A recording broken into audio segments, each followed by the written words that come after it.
you said 4 million Americans, and you said 700,000 of the Americans kicked off of SNAP are children? That's right.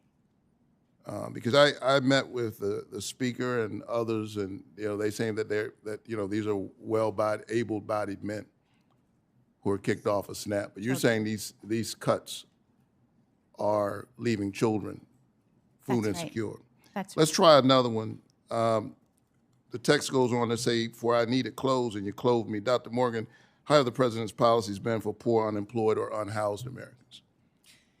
The tax cuts alone had a massive effect on low-income families. Low-income families actually lost money under H.R. 1 to the tune of about $1,200. That's the one big, beautiful bill. That's right. But the Trump administration has also taken other actions that directly target poor and unhoused families. The Trump administration has attempted to impose time limits and work requirements on rental assistance. They've proposed cuts and changes to programs that support the homeless. And then rising utility costs are also hurting the poorest families as well.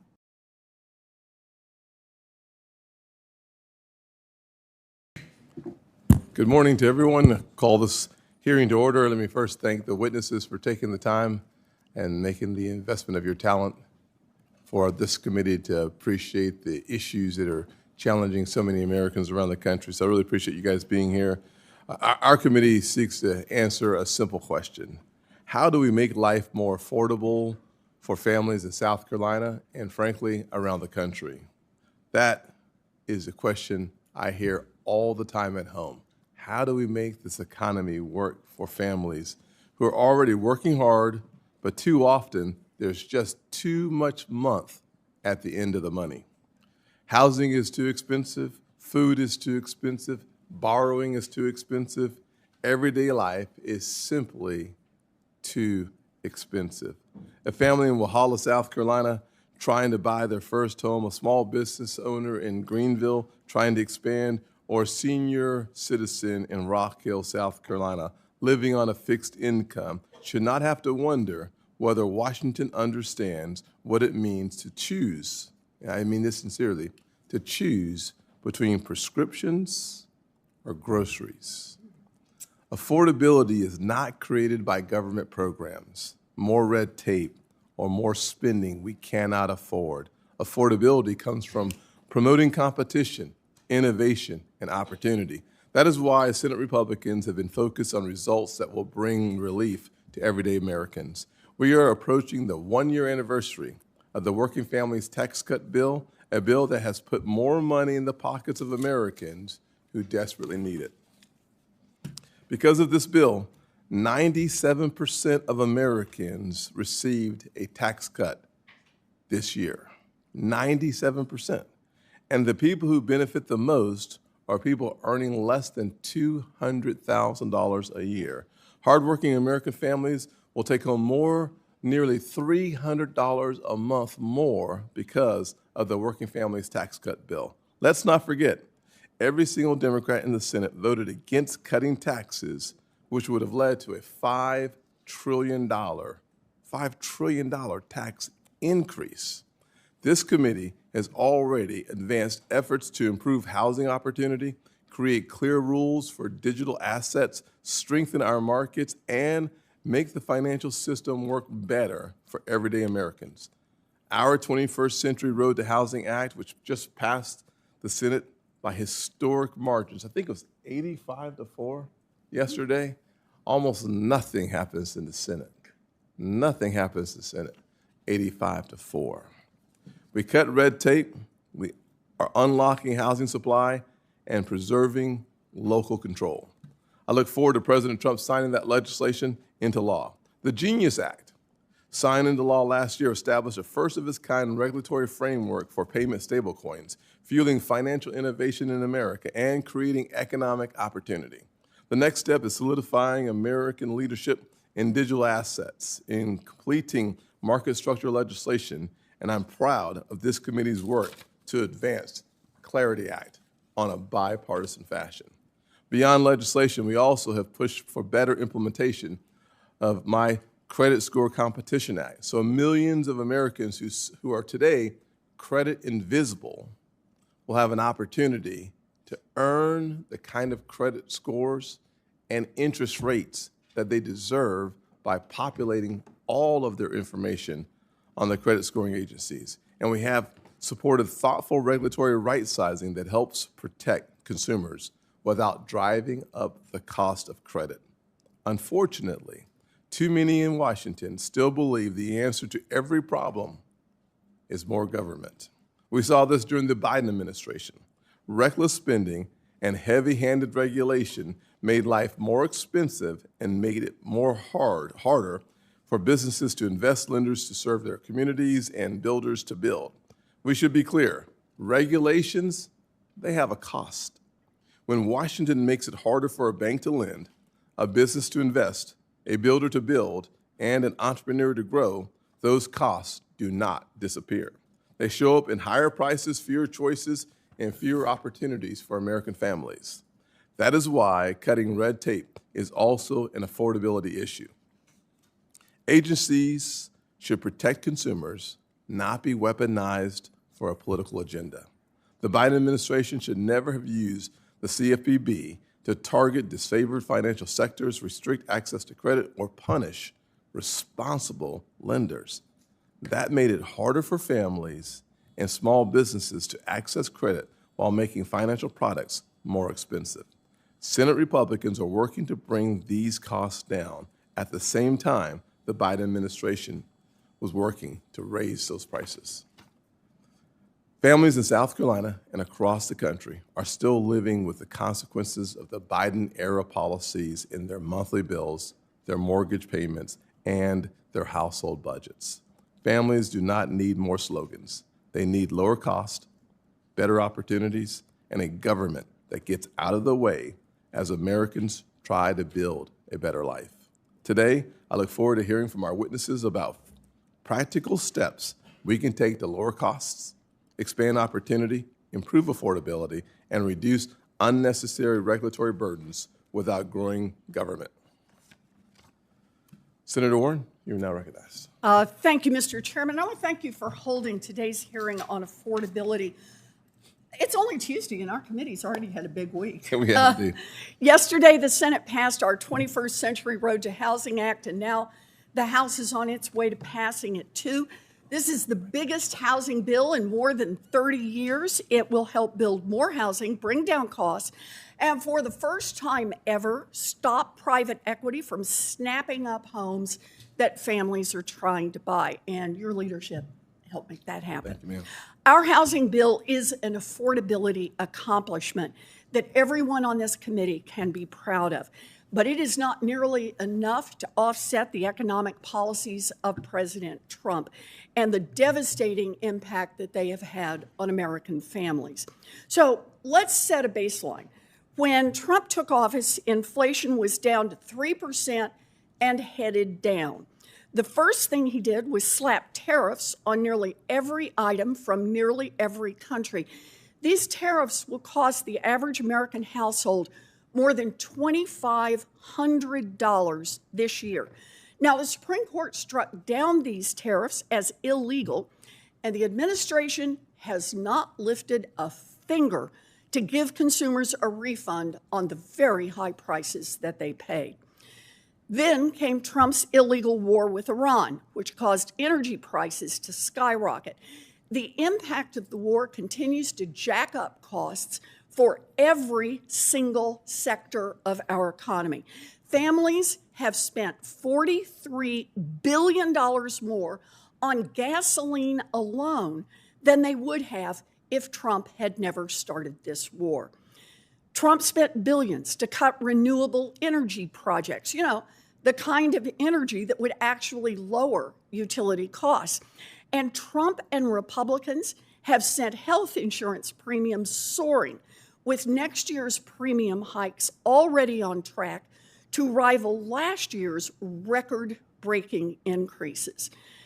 In between these disastrous policies, it has been nonstop Trumpian extravaganza of corruption and incompetence. Anti-consumer mergers that will drive up costs for everything from cable TV to credit cards get rubber stamped under the shadiest possible circumstances. The CFPB, which has returned more than $21 billion directly to families that have been scammed, has been hollowed out and sidelined.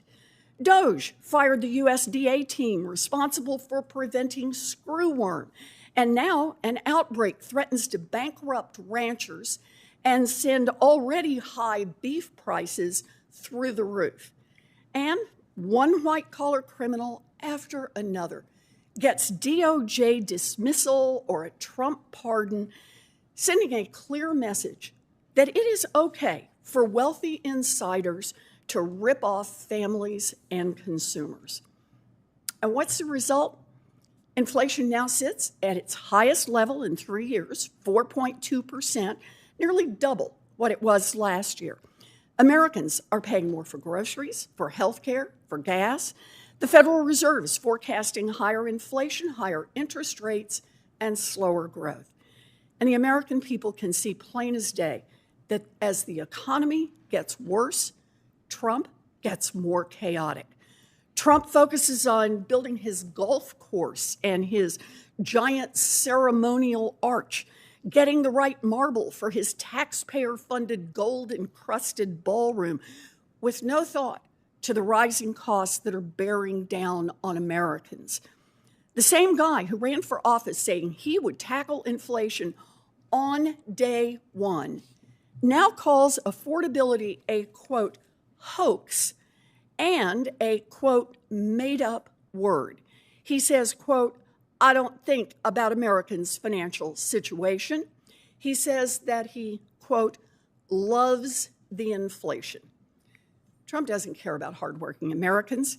He cares about making himself richer by cutting crypto deals and making thousands of stock transactions with companies whose value he can boost with deregulatory policies or giant government contracts. Trump's billionaire friends are along for the ride. They're getting richer by the hour, while American families are stuck with the bill. The world just got its first trillionaire, and the Trump family's wealth is up by at least $2.3 billion since just last year. And meanwhile, Americans' real wages since Trump was sworn into office 18 months ago have fallen. Mr. Chairman, I am glad that we are having this affordability hearing today. It is a stark reminder of the president's failures. Americans want Washington to make affordability our first priority. And instead, all Donald Trump is offering are higher prices, more chaos, and unprecedented corruption. I look forward to our conversation today. Thank you.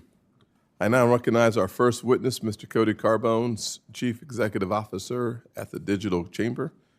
You now have 5 minutes. Chairman Scott, Ranking Member Warren, members of the committee, thank you for the opportunity to testify today. I'm honored to be here this morning. My name is Cody Carbone, Chief Executive Officer of the Digital Chamber, the world's largest digital asset and blockchain trade association.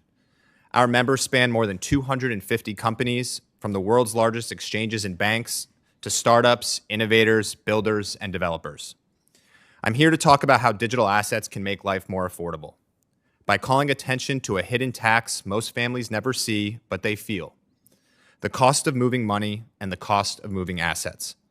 It's simply too expensive and takes too long to move money and assets today.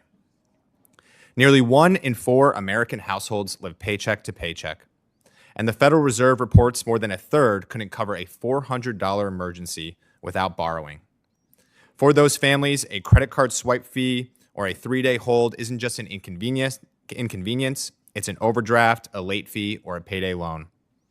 Yet digital assets and blockchain are the first real chance in decades to help people move the money they've earned more easily, to make sending money as simple and efficient as sending an email, and to end that tax.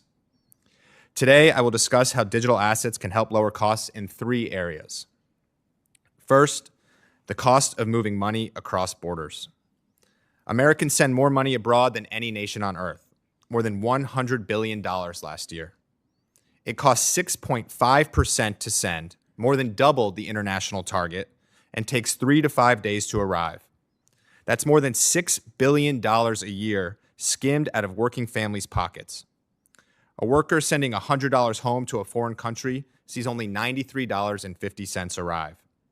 However, if they were using a dollar-backed stablecoin, that family keeps the full $100 and receives it in seconds. The same wall hits the freelance designer in South Carolina, paid by a client in Europe, or a manufacturer in Ohio, paying an overseas supplier, which is why business-to-business payments are already the single largest use of stablecoins today. The rails work, and cheaper cross-border payments make American businesses more competitive. Second, closer to home, more competition in everyday payments. There's real cost embedded in how we pay today, and Americans deserve more choice. A regulated stablecoin is one more option. Cheaper to process, settling in seconds, and it's a tool banks can offer too. Under the Bipartisan Genius Act, banks themselves can issue these products. This isn't about taking anything from the system we have, it's letting a cheaper, compliant rail compete so a merchant can pass a discount to customers at the register. And third, the biggest purchase most families will ever make, a home. Today, thousands of dollars vanish into the process of transferring a home. Closing costs of up to 5%, often more than $10,000, much of it just to establish who owns what and to move the money. Tokenization attacks that directly. It records ownership clearly, settles in seconds instead of weeks, and strips out the layers of middlemen who each take a cut. Independent analysts estimate that cut of tokenization can cut transaction costs by 35 to 65%. This is big in housing, but the same approach reaches car titles, equities, treasuries, small business invoices, and more. And it opens the door the other way too. Tokenization provides for fractional ownership, which lets a family own a piece of a wealth-building asset for as little as $1 instead of being locked out like they have for decades. Tokenization is real, it's growing, and the savings are already proven in the institutions using it today. This committee deserves real credit.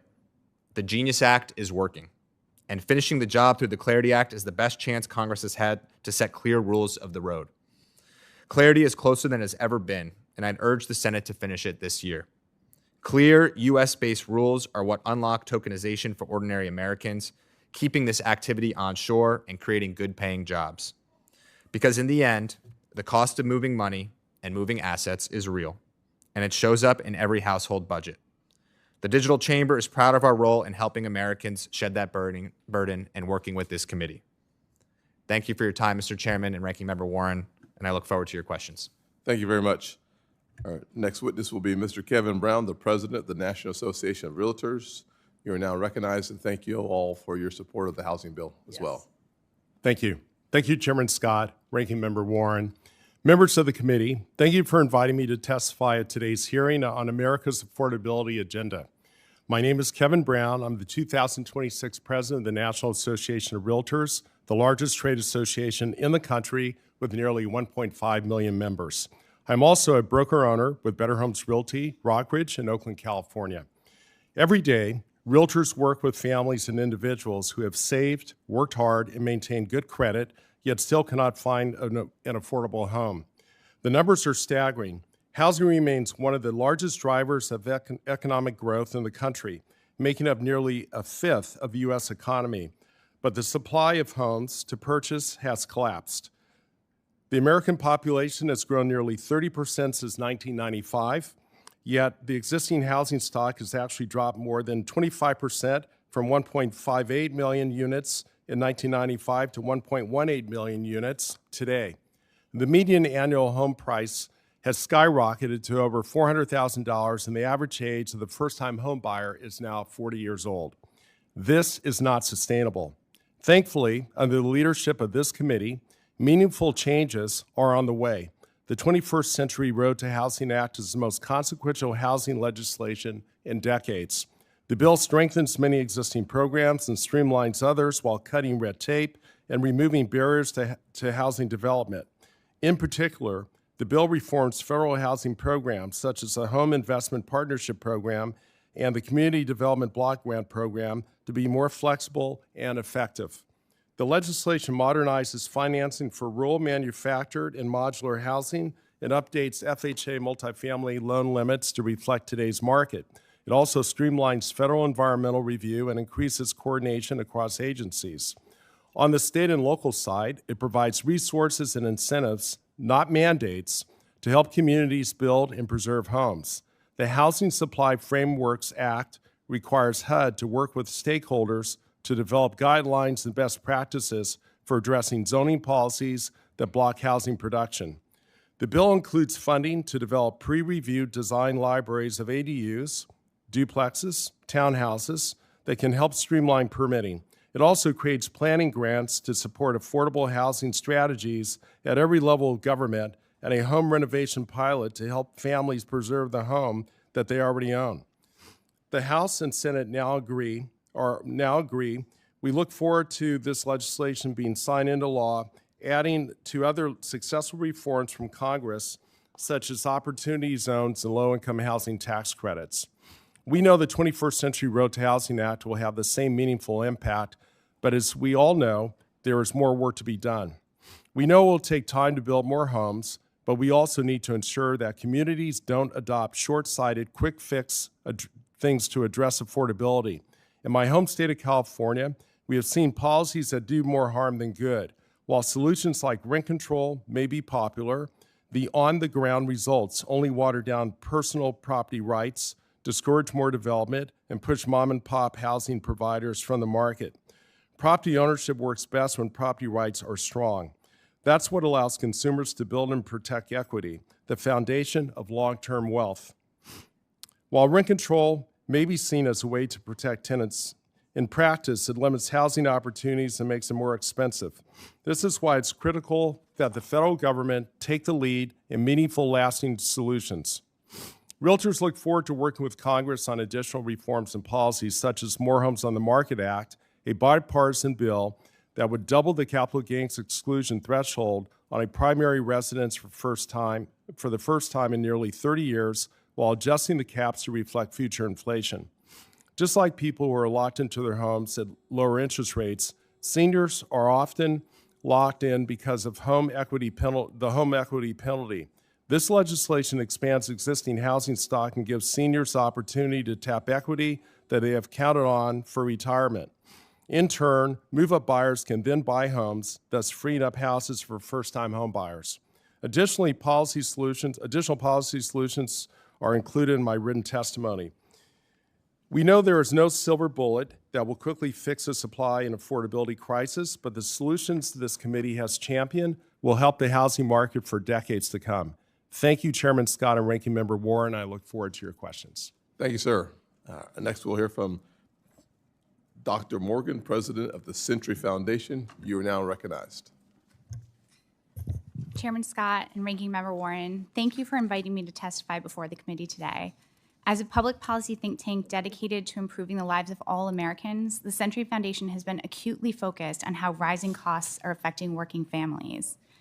While President Trump is calling affordability a hoax or a fake word and confessing that he does not think about Americans' financial situations, families are dealing every single day with the cost of living crisis that Donald Trump promised he would fix. From his first days in office, President Trump has gone back on his campaign promises, layering one price hike on top of another. Starting on so-called Liberation Day last April, the Trump administration set off a series of tariffs that have cost American consumers an average of about $1,700, increasing prices on a wide variety of must-have items, from groceries, clothing, and school supplies to building materials and electronics. The Trump administration and Republicans in Congress then pushed through massive tax cuts for the wealthiest Americans, paid for by increasing the cost of health care, higher education, energy, and food for ordinary families. While the wealthiest Americans got a boost, those tax cuts for the ultra-rich cost the lowest income families about $1,200 a year. In fact, any benefits that average families may have seen from Trump's tax plan were completely wiped out by a war with Iran that is keeping gas prices at nearly $4 per gallon and has cost families an estimated $100 billion to date.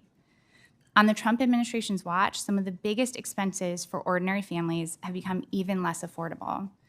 New car prices hit record highs, health insurance premiums have spiked, Home prices rose again this last year, and rent and mortgage payments both remain alarmingly high. And prices are only one side of the equation on affordability. Wages are the other. Since returning to office, the president has directly cut the wages for home health workers and farm workers, wreaked havoc on the agencies responsible for ensuring that workers can exercise their rights, and in 2025 ushered in the worst year of job growth since 2020. The cumulative impact of these policies has been disastrous for working families. Our research shows that half of Americans report skimping on healthcare services or taking on debt to deal with their rising healthcare costs. Half have had to tap into savings to meet their day-to-day expenses. In one survey, 1 in 3 respondents reported that they or someone in their household has skipped meals to save money in the past year. Americans are increasingly forced to use debt to make ends meet, but high-cost loans are pushing families further over the edge. Outstanding credit card balances stand at around $1.25 trillion, with delinquency rates of more than 13%, the highest level since the Great Recession. Student loan delinquencies have also shot up under the Trump administration, from nearly 0 to about 25%. Auto debt has exploded. Bankruptcy filings increased almost 12% between 2025 and 2026. Home foreclosure filings are up 26% from the last year and are the highest they've been since 2020. This mountain of debt adds a new dimension to the affordability crisis. Driving down the prices of individual goods and services won't fully alleviate the pain that families are feeling or the drag it places on the economy. Lower gas prices next week don't mean all that much when you're still paying off your price at the pump from the last week or last month's groceries at a 24% interest rate. Not everyone is losing in the Trump economy, however. The Trump administration has engaged in a relentless, corrupt agenda of self-enrichment, deregulation, corporate pardons, and sweetheart deals for the wealthy and the well-connected. Some of the beneficiaries are represented here in this room, like the banks that continue to derive excess profits from overdraft and credit card late fees that cost consumers $15 billion a year.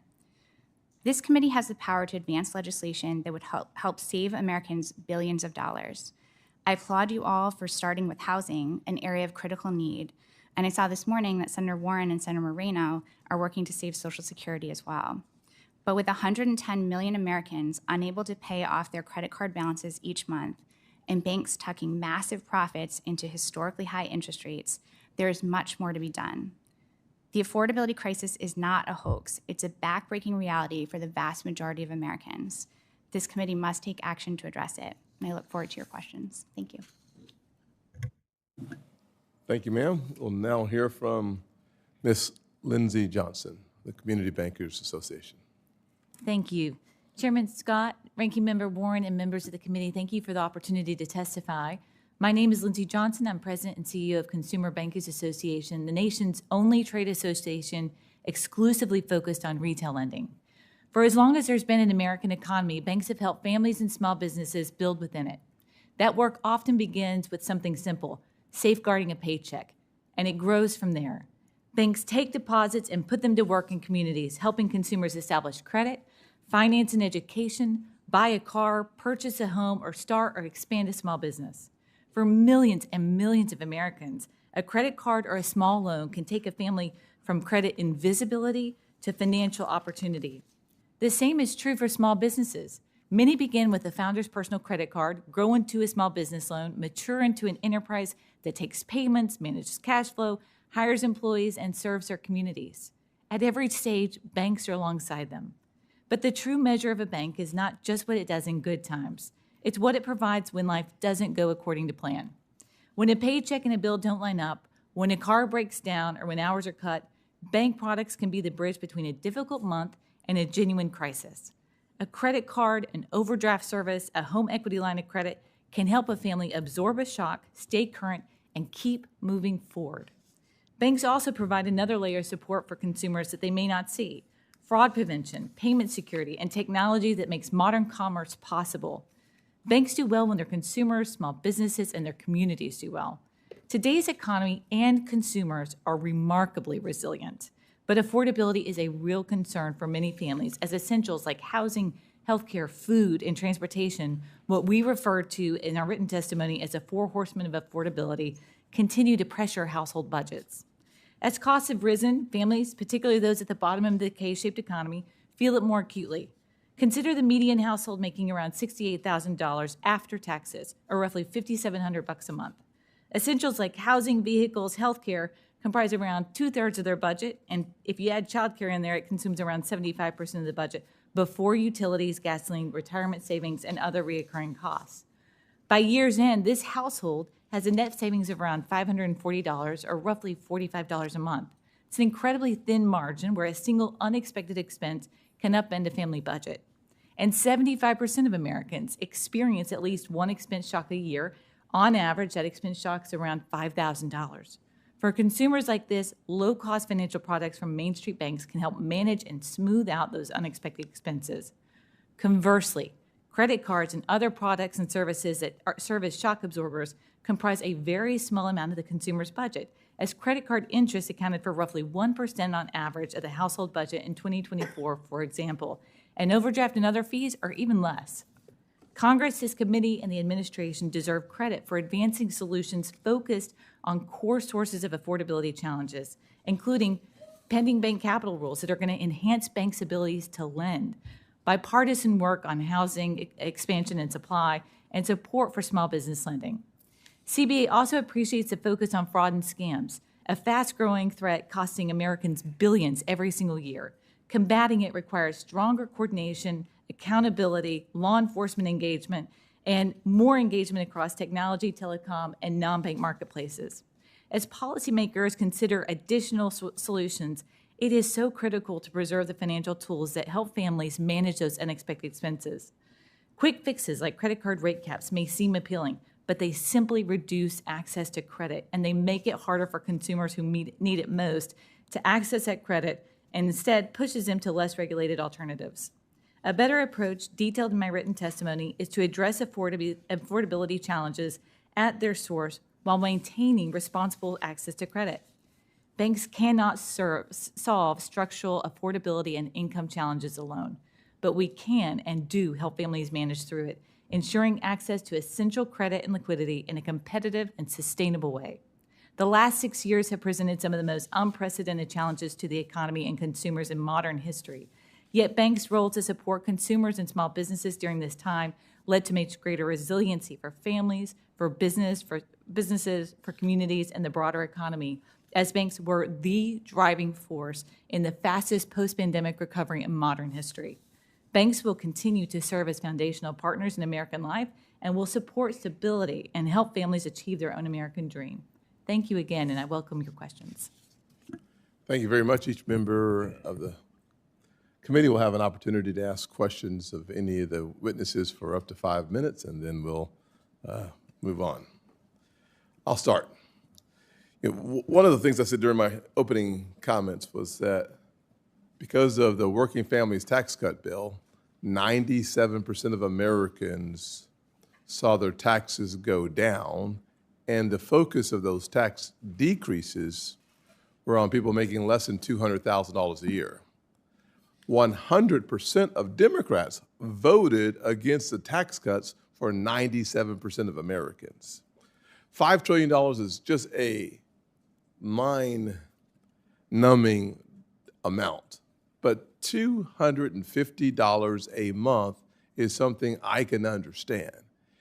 Giving Americans $250 additional dollars because of our Working Families Tax Cut bill that showed up in tax returns, an increase on average of 11%, is just another way the Republican majority is working on behalf of the American people, making 2026 the year of affordability, working in the right direction. I'd also add to that, comparisons matter. The contrast between the Biden administration years, where the average family was losing more than $1,000 of purchasing power a month, and inflation got as high as 9%. And oh, by the way, don't forget, gas prices, June of 2022, $4.88 a gallon on average.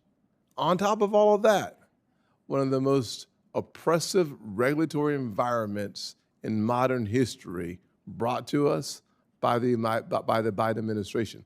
digging out of that hole has taken time, without any question. And when I think about the regulatory burden put on top of the average person in this country, I think about the regulatory options like Basel III, an initiative coming to the table that fortunately and thankfully we were able to dodge that really devastating bullet to the American people. Now, most people may not be as familiar, Lindsey Johnson, as you are with the Basel III provision. Let's talk about that for a few minutes, because my understanding is the more money you park on the sidelines, the fewer dollars you have for first-time home buyers, starting a small business, purchasing a car, and you add on top of that one regulatory option, another one through the CFPB, spying on businesses, looking for ways to bring more onerous pain into the lives of just working class small business folks trying to make their ends meet.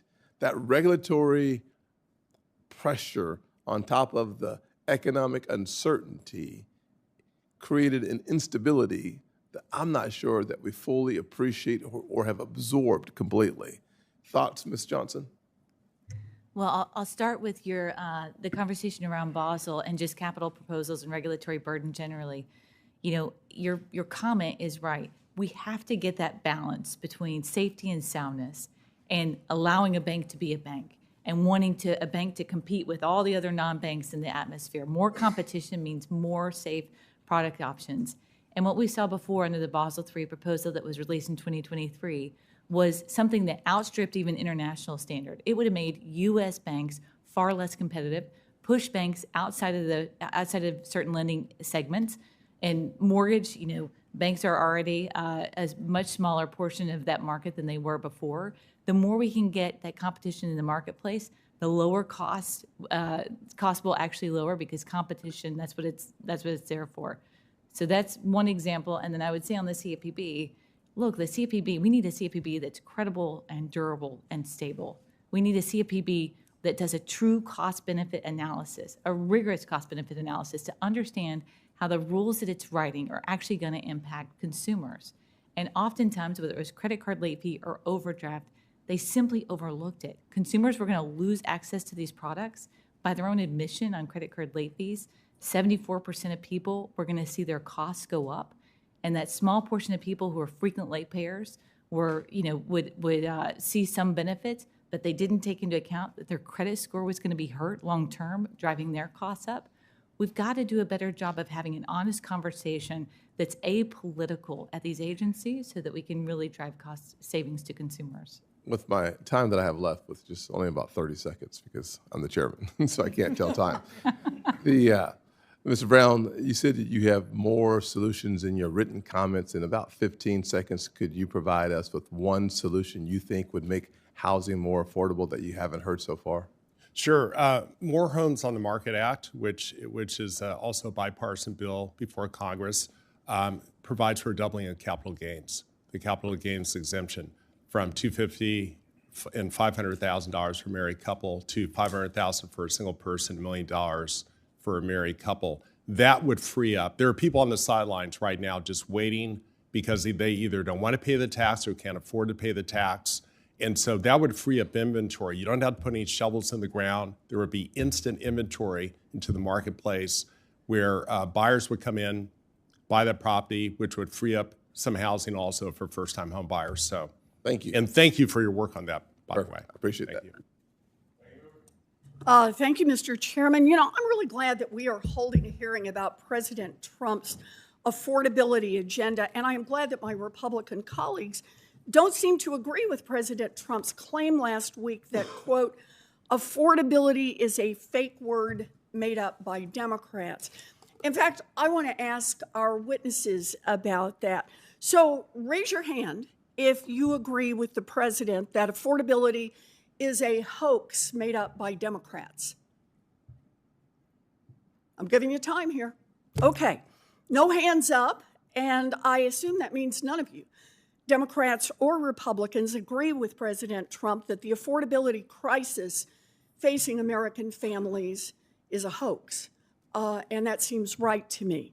You know, President Trump's agenda has driven up costs so that families are putting more of everything, from groceries to gas, on their credit cards. Trump's own top economic advisor, Kevin Hassett, recently bragged that, quote, credit card spending is through the roof. He's right. Over 100 million Americans have credit card debt now, many of them putting groceries and gas on their credit cards just to be able to make it to the end of the month. And delinquencies are at the highest level since the crash of 2008. So let's talk about affordability. In January, President Trump promised to cap credit card interest rates. He politely asked the biggest banks to put in place a one-year 10% cap by January 20th. Now, Ms. Johnson, your organization represents some of the biggest banks in the country. We are more than 5 months past Trump's January 20th deadline. Which banks have implemented the one-year 10% cap on credit card interest rates that President Trump promised to deliver?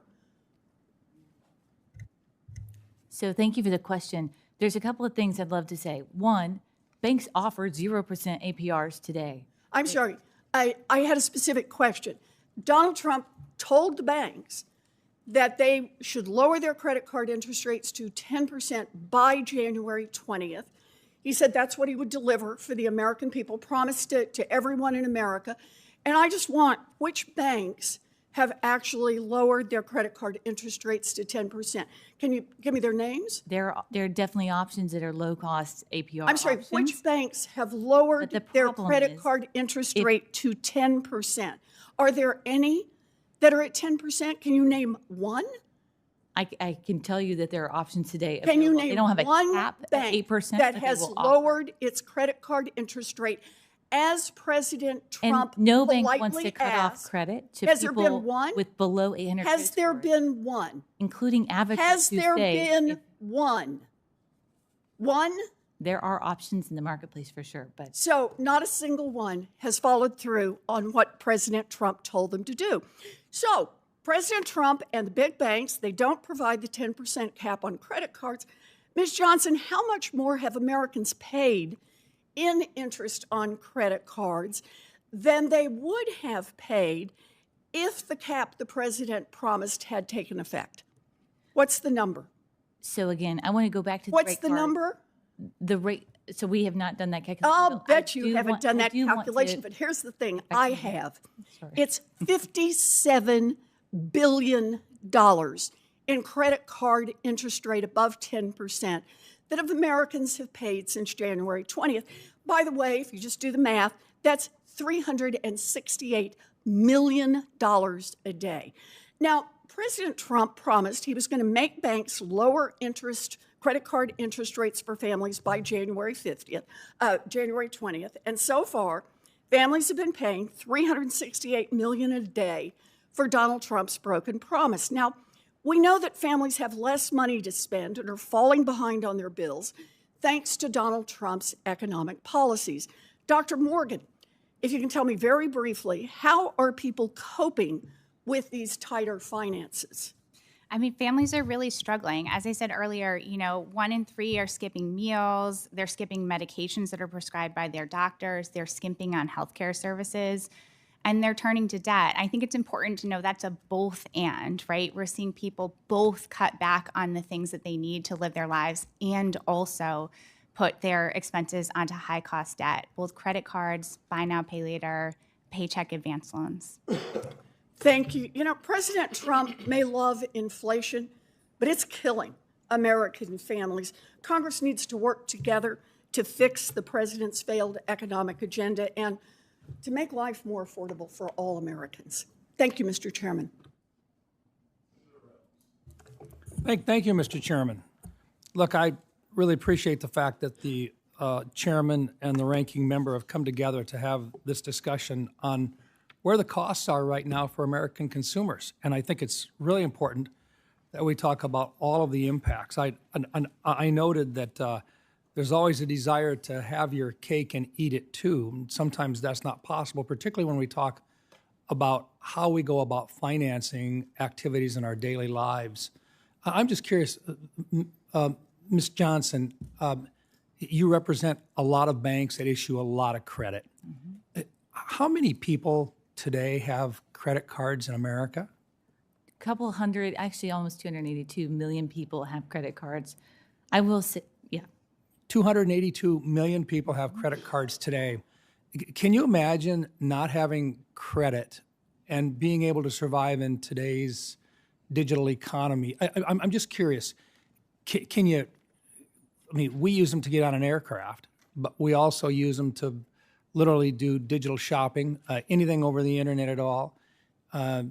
Telephones we pay for with a credit card in most cases.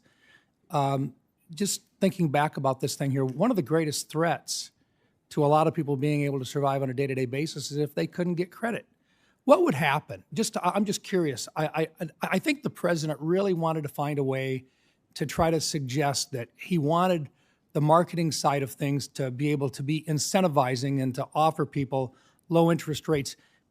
But a lot of credit card companies offer 0% interest rates for short periods of time. Can you talk a little bit about what would happen if, and I presume you've done the work on it because you represent the banks that really issue these cards. What would happen? What would be the impact if government were to step in and artificially say you have to have an interest rate of 10% less or less on credit cards? What would happen to the number of people that would have availability of credit cards today? So it's such an important question, and it's the right question, because ultimately it's the best way to make sure that someone only with an 800 credit score has access to credit. You said what?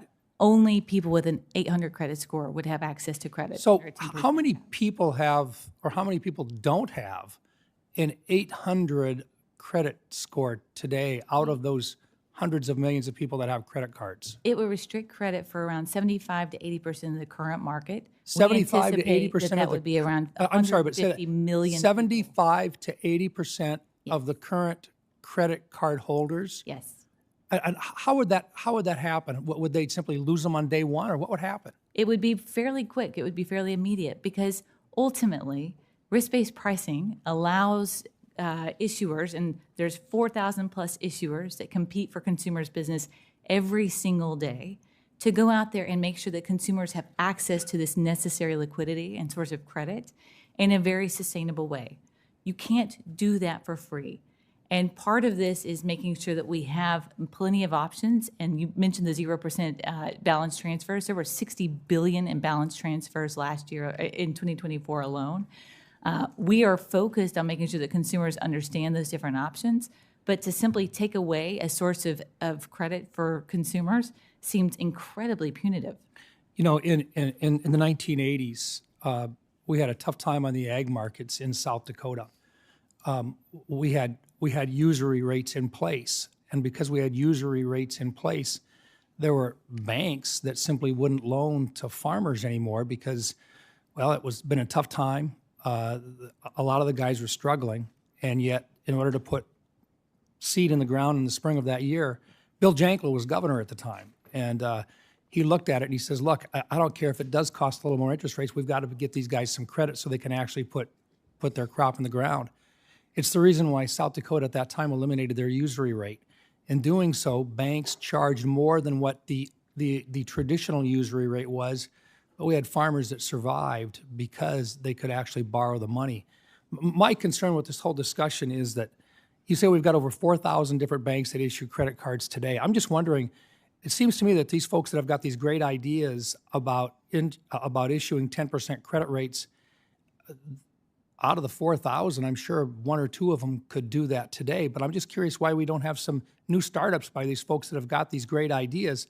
And they could issue 10%. In fact, they could go to 8%, and they could get a lot of people coming in. I wonder how long they would actually be able to continue to offer that rate based just upon the individuals that might not be able to qualify for a regular card but would love to have that interest rate.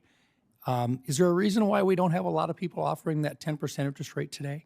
It's just simply not sustainable. The worst thing we can do for a consumer is to extend them a product that they cannot afford to pay back.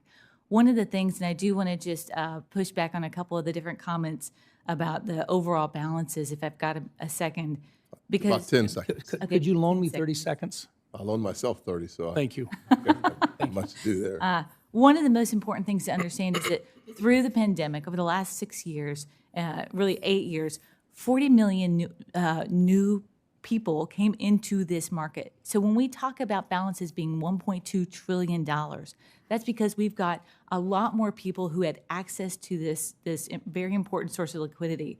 You did have higher prices, so balances also went up. That is what drove APRs. APRs are not a bank profit. APRs are how we extend credit. Thank you. Thank you. Thank you, Mr. Chairman. Yes, sir. Senator Van Hollen. Thank you, Mr. Chairman, and thank you for holding this hearing. I think it's indisputable that families all over the country are seeing prices and costs go up. In President Trump's first year, families paid $310 more for groceries than they did in 2024. They paid $110 more in electric bills than the year before.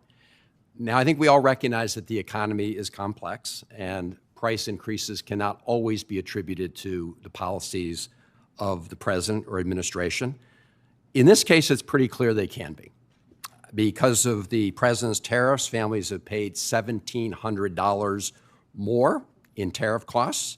Gas prices are up 40%, thanks to President Trump's catastrophic war in Iran.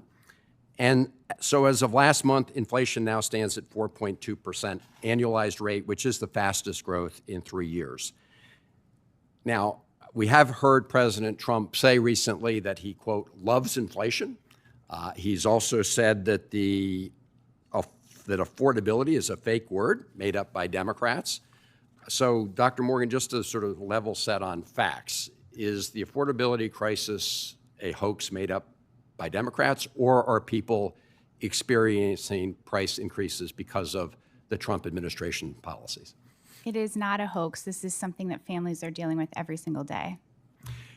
And so I want to talk briefly about the other side of the affordability equation, right? On the one hand, we all face costs and prices. On the other hand, our ability to afford them depends on the income we've got, what money we have in our pockets or bank accounts. And so I do think it's worth taking another look at what was President Trump's signature legislative policy accomplishment. He would call it an accomplishment. I think it was really bad for the country. And that was what they called their Big Beautiful Bill, which provided huge tax cuts to the very wealthy at the expense of everybody else.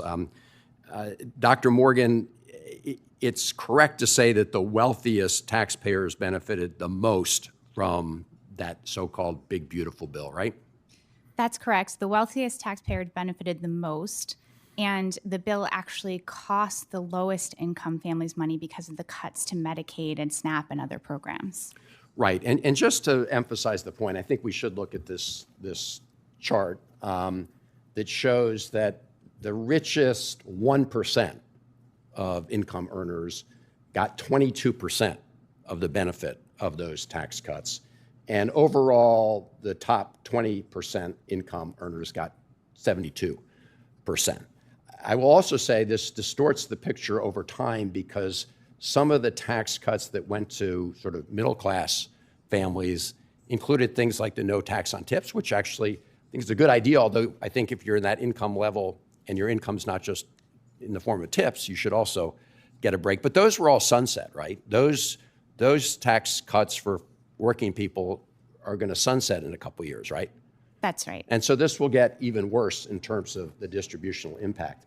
In fact, so bad is the situation that the White House tried to reframe and sort of label its bill, the Working Americans Tax Cut Act. I mention that because I have introduced a piece of legislation called the Working Americans Tax Cut Act that gives 100% of the tax cut benefits to people who are not in the top 20%, compared to the Trump Republican plan that gives 72% of the benefits to people who are in the top 20%. Let me just turn with my remaining time to overdraft fees. because families paid more than $12 billion in overdraft fees last year. They can often be small. I mean, you can go and get a cup of coffee and not realize that your $3 cup of coffee ended up getting you a $35 overdraft fee. And banks love these. I mean, the rates can be as high as 16% effective annual interest. In fact, they did so well that there was one sort of middle bank executive whose bank raked so much in on overdraft fees that they named their boat overdraft. Now, in 2024, CPB tried to work to rein these costs in, but when the Trump administration came in, they lifted it. And the impact has been, as I say, $12 billion in overdraft fees. Isn't it true, Dr. Morgan, that overturning these rules hurt consumers and help boost bank profits? Absolutely. You know, the cost to Americans for dialing back this rule is about $5 billion. And, you know, I think it's really important to put this in the context of what we're hearing from the representatives of the banks here today. You know, the banks will kind of frame overdraft fees as something that's necessary to provide a service, but overdraft actually used to be a courtesy to bank customers, and it's turned into a profit center for the banks. So we see the banks and their lobbyists fighting really hard to keep these fees in place in order to maintain those profits at the expense of consumers. And then we see the Trump CFPB really shifting from an organization that represented consumers to an organization that represents industry interests. Thank you so much. Thank you. Senator Tillis. Thank you, Mr. Chairman. Ms. Johnson, have you looked at the what I consider to be largely failed attempts to cap credit card rates in other jurisdictions? We certainly have. I mean, Give me an idea of how the movie ended. Yeah, look, it never works. We have a ton of data. We've got a ton of history to learn from. Illinois is a great example. I was about to ask you about Illinois. Give me what I've seen in the Illinois example. At least one, I believe, Senator Marshall's the other co-sponsor of the amendment on credit cards. So this is not just a Democrat-Republican thing. We have an honest disagreement among Republicans. Go through a few of the things that happened when Illinois did the arbitrary rate cap. Look, they even had a 36% all-in rate cap. And what ultimately happened was nearly 40% of subprime borrowers simply lost access. 44%. Let's see, loans to subprime borrowers decreased by 44%. Loans to deep subprime borrowers decreased by 57%. 40%, let's see, financial well-being sentiment dropped by 40%. 11% reported an improvement. So it doesn't look like it's something that you would consider to be a best practice, does it? No, absolutely Has this not. been implemented in any international jurisdictions or other countries that you've studied? Look, there's How were the results there? again, Remarkably similar, right? terrible. It's like, my God. I mean, you know Time and how time this again, it movie's just gonna doesn't end. work. It I don't restricts care access. which release it is, whether it's Toy Story 1 or Toy Story 5. You know, it's, my God, it's not going to end any differently. Right. I don't even know why we're having this discussion. And then the whole concept of not being able to rate for risk Yes. in Risk-based anything. pricing is so important. I mean, to the you're ability helping to people expand from access. themselves. I get that it used to be an overdraft fee, used to be a courtesy. And you know what? But last time I checked, a lot of the banks still give you 1 or 2 passes. But when it becomes a chronic problem, at what point are you expected to actually know how much is in your bank account before you write a check? That's what this is. It's nothing more than that. It's financial literacy. I'll put money into financial literacy. I'll put money into real-time, don't write this check because you're about to get money and you've gone over the customary limit that banks will actually write off. Everybody's talking about like banks get you, it's a profit center. I don't know of any bank that doesn't give you a forbearance on the first 2, 3, 4, 5 overdraft fees. But folks, at what point do you actually have to own responsibility for a bank account? I mean, to me, it's that simple, but maybe I just don't get it. We talk about affordability as if it's something new. And that's bogus too. Affordability is always a problem, folks. It's just a matter of where it is on the margins. I've said this repeatedly in this committee. I know when I had an affordability problem, it's when we weren't living in a house anymore. We were living in a trailer. And I saw the overreach of regulatory environment, and the Carter administration put me back in a trailer park because they were well-intentioned but poorly implemented policies. Every time we try to artificially gloss over some of the problems that we have here with financial literacy, making sure that people really understand to spend within their means, government tries to help me out, and I'll be damned if it's not the times it sends me back into that trailer park.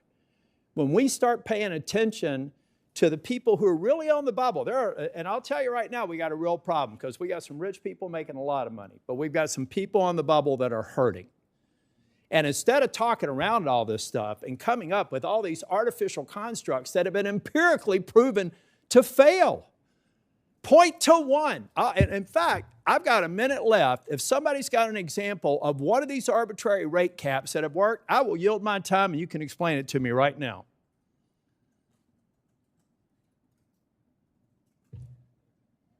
I got 45 seconds left. I want somebody who has expertise in this field to explain it to me right now. So when did it succeed? I've got a list of failures. All I've asked was a simple question. Point to the one time in the whole history of the world and credit cards globally where it's worked once. I got it. And that is when the giant corporations... No, you didn't answer my question. No, I'm not... All I asked was, I'm sorry, I'll reclaim my time, Mr. Chairman. I just want one. I'll go for a second round. If somebody needs more time, one example of where this precise policy worked. It's going to be a short discussion. As a matter of fact, I've got 5 seconds left now, and there's still no one here that's going to be offering up one successful example. My time has expired, Mr. Chair.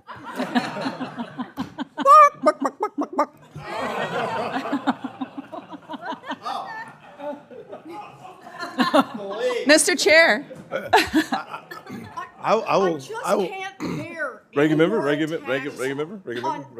President. Let's do this. Let's abide by the rules. Mr. Chair. Rules by the chair. Here's Mr. Chair, I've got... Senator Smith, if you are willing, I will give the ranking member 30 seconds, and I'll give you a 30-second rebuttal, and then we'll go to you. I'm happy to hear this. Well, if that would be... Example, I want to hear the example. I was going to defer to the ranking member to answer this question, and then I would love to have my 5 minutes to talk about affordability in small towns. We are being civil, by the way. This is great. Public discourse, a public discussion where there's strong disagreement is actually good for the public to hear. It's not a partisan thing. Because we got people on my side now who feel the same way. I'm on board. No. Okay. So... 30 seconds. Thank you. I just wanted to remind my colleague that back during the COVID crisis, the financial institutions all were given free access to overdraft their accounts at the Fed. It saved them literally billions of dollars because they could get free access to money when they didn't have money in their accounts. And the government politely asked them to extend the same courtesy to their own customers, which they refused to do, and they raked in billions more in profits. 30 seconds up. So it worked for the big boys, it just didn't work for the little guys. So it's never worked before, but I look forward to somebody presenting the first successful implementation. Thank you, Mr. Chair. All right, Senator Smith, it's your time, but Senator Smith, it's still your time. Well, thank you, Mr. Chair and Ranking Member. And I'm going to shift this conversation to, I want to understand and have a bit of a conversation about how the so-called affordability agenda is working in small towns and rural places. And Dr. Morgan, I have a question for you. You know, I come from Minnesota. This is a place where food and agriculture are economic drivers in my state.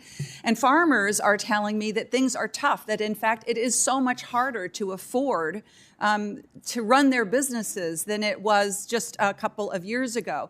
Farm Bureau says that farm bankruptcies were up nearly 50% last year, and Minnesota has the most farm bankruptcies of any place in the country in the first quarter of 2026. So what's driving this? I mean, first, fertilizer prices, diesel prices, input costs for farmers they're the highest that they've been in years.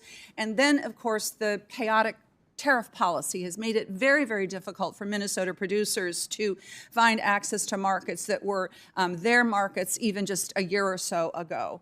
So it's pretty clear to farmers in Minnesota that this is a bad situation for them. I'm wondering, could you talk to us a little bit about how this affordability agenda looks like for farmers in this country? Yes, absolutely. So you hit on many of the main points here. Fertilizer prices spiked after the Trump tariffs went into effect. And in fact, the Trump administration had to actually exempt a number of fertilizers from those tariffs. And then they jumped again with the war with Iran. So, we're seeing both fertilizer prices up high. As you mentioned, diesel prices are up. Electricity prices are up as well. And all of these are squeezing small farmers who are just trying to stay afloat and who often have very thin margins. I think it's really important to point out that for people living in rural communities, that's kind of just the tip of the iceberg, right? So in addition to what they're dealing with in their small businesses, we've found that school districts across the country are really struggling with many of the same affordability challenges that individual families are struggling with, including higher electricity prices, higher gas prices, especially in rural areas where busing is a really big component of a school system's budget. And then the cuts that the Trump administration and congressional Republicans have made on health care. Right. I'm really glad you raised this because this is a huge issue. Talk about you think about the economic impact of rural hospitals as just one example on the economic vitality of small towns, not to mention the importance of having access to health care in small towns and rural communities. And so, talk a bit about that and what those impacts are on rural communities in terms of their ability to afford stuff and get access to the stuff that they need. Yeah, absolutely. So we're seeing kind of a double whammy here from the impact of tariffs, which have also had an impact on healthcare pricing for the services that hospitals offer, as well as the impact of the cuts to Medicaid, the failure to extend the ACA tax credits.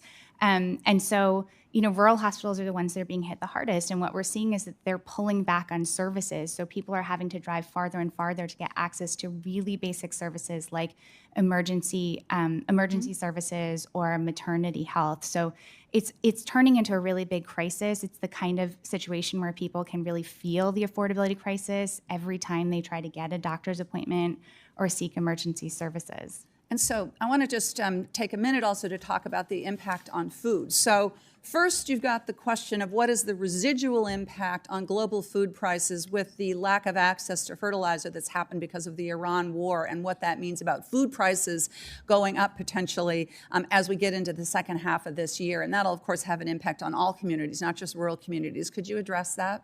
Yes, the price of food has gone up pretty much across the board. The Century Foundation and the Groundwork Collaborative have put out a number of reports tracking the cost of foods.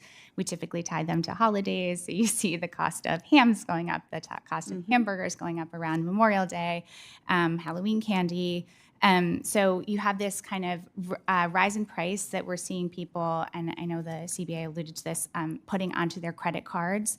But we've also had this enormous dialing back of SNAP benefits. Right. So 4 million people have lost access to SNAP benefits and are, really struggling to find food, which is where we see these findings that about 1 in 3 people are actually skipping meals in order to try to endure this affordability crisis. And if you add on to that the so-called One Big Beautiful Bill included this big cost shift onto counties, many of them red counties, who are now having to pay for more of those SNAP benefits that they did in the past. And that's putting a huge pressure point on county budgets and is forcing counties to think about additional cuts to SNAP, which is also going to make it that much harder to afford your life in small towns and rural communities. Thank you, Mr. Chair. Yes, ma'am. Senator Kennedy.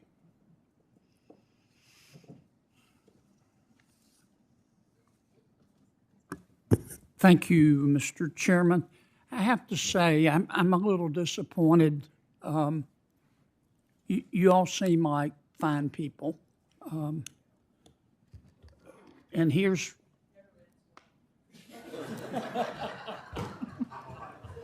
And Mr.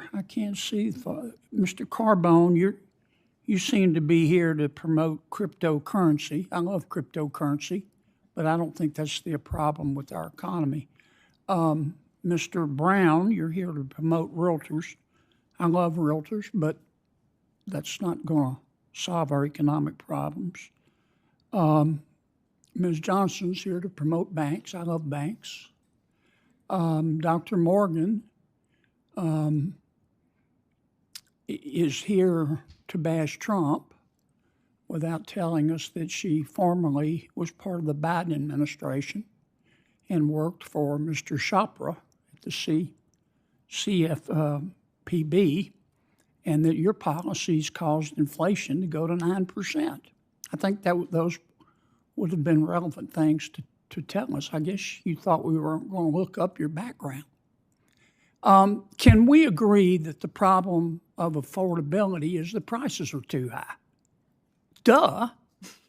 Does anybody disagree with that? And prices are too high because of inflation. Does anybody disagree with that? And inflation, despite Dr. Morgan's political beliefs, is not just a Trump problem, it was a Biden problem, was it not? Okay, so here's my question to you. Let's start with you, Ms. Johnson. How do you get prices down? That's what we're here for. How do you get prices down? Well, we think a lot of the things that you all are doing, focusing the committee on the sources. Tell me how to get prices down. You increase supply and you make sure you cut the red tape. You increase supply, okay. Some people want to talk about deflation.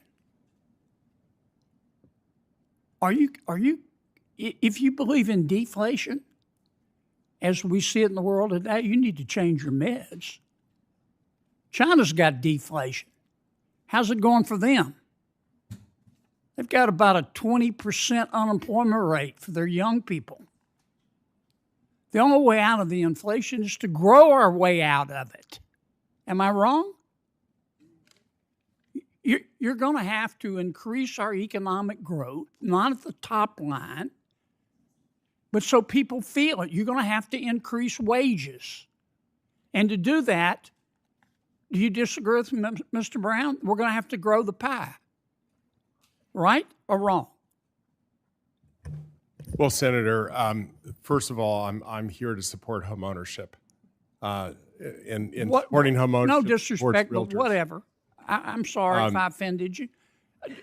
How do you think we can get out of these high prices? Otherwise, I mean, you can try to go, promote deflation, get ready for 10% unemployment. Okay, then Dr. Morgan's really going to be bashing us. Okay, tell me how we grow our way out of it. I don't see any other way to deal with inflation. I think, but to grow people's wages. I think that we increase inventory. We reduce zoning restrictions. We do a lot of the same things that are and how are you going to increase inventory? By who holds the inventory? Businesses. You're going to have to stimulate the economy and help businesses to grow, aren't you?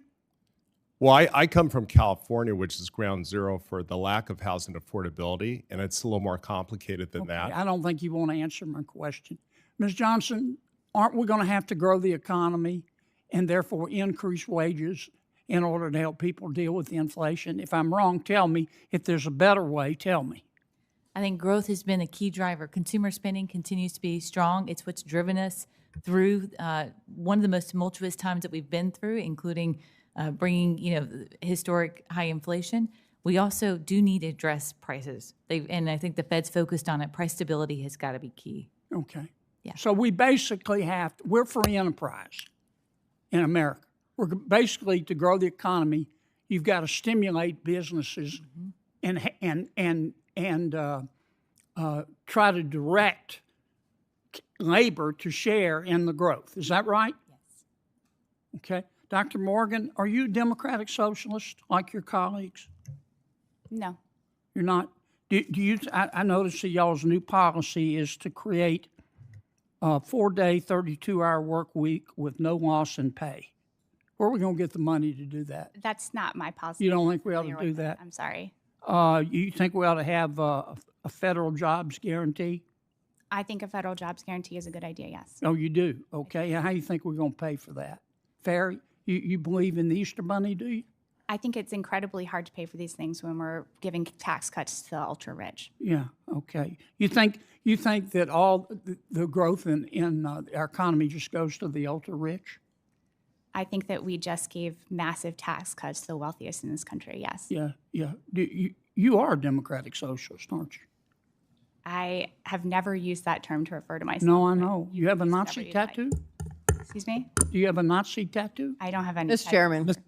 Okay.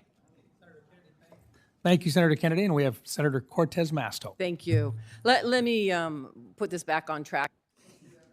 So much for attending today. I can tell you how we grow the economy, and we're a perfect example. We got culinary members here in the audience. Culinary are part of our service industry in Nevada. Our industry is our tourism trade industry, which, by the way, posts nearly a $14 trillion in revenue in this country.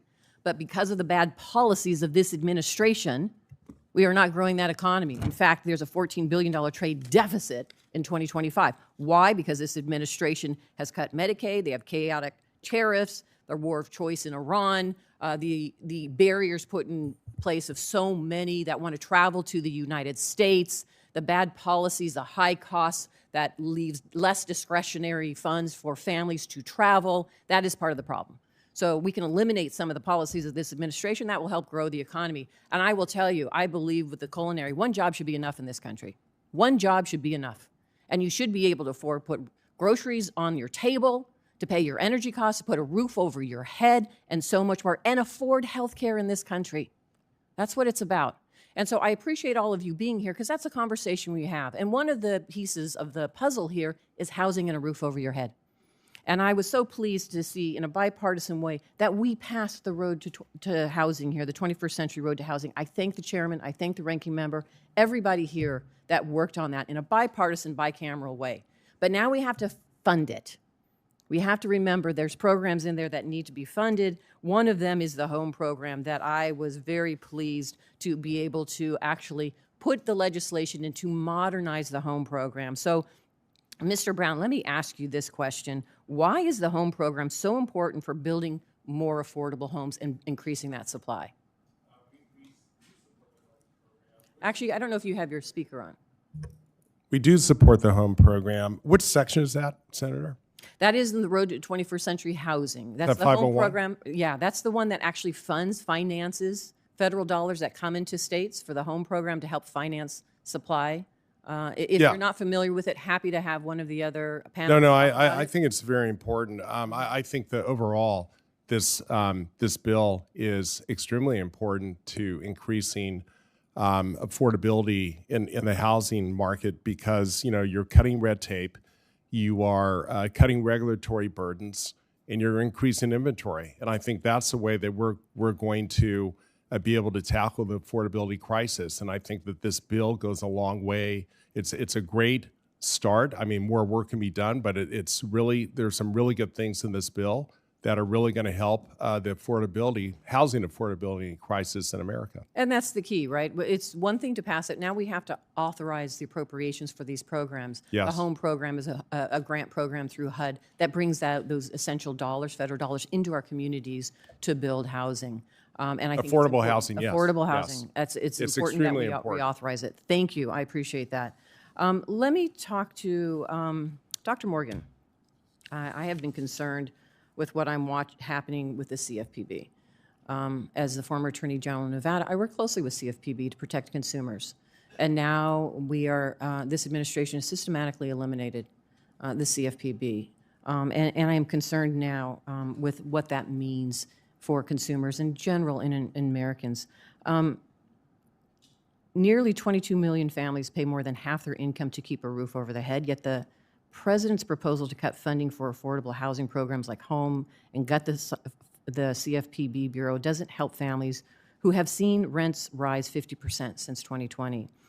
How does the President's decision to cut and gut the Consumer Financial Protection Bureau enable landlords to still charge junk fees to renters? Is that still happening in this country?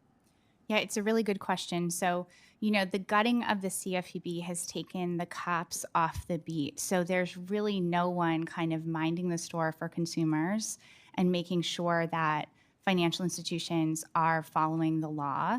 It gives a green light to predatory companies to break the law as they see fit.